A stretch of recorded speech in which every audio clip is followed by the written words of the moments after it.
روز یک جنازه می شود. امام از مردم پرسان می شود که در نزد میت مردم این حیات است، بین هم داد و گریف می شود. اگر وقتی در حیات بودن این میت نارفته با شما یگان مناسبت داشته باشند، یگان گرفتمان باشد، حاضر بگویید منجا 3 پسرشان هست.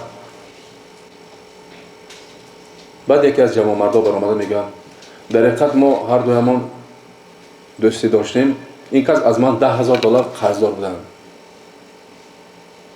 امام یک یک به پسرها نگاه میکند. پسری کلانی میگه خود به خود حاضر من گویم خانه را هم زنم جنجال میبردارد. میگه پسری دوی میگه من استودین خودم با پول در کار. پسری سوم نگاه میکند میگه من خواننده مکتب، من کجا با کارم چیکار میکنم؟ این کار در حوالی جنازه رفته ایستاده است. خبر تا اون طرفی زنها میگذارد که همون دختری همون میت در حال فهمیده ایستاده، همون بعضی دستپانه هاش و حلقچه هایی که باید توفه کرده بودن و درون رویمالچه گرفته میگوید امکه پدرم از کی قرض دار؟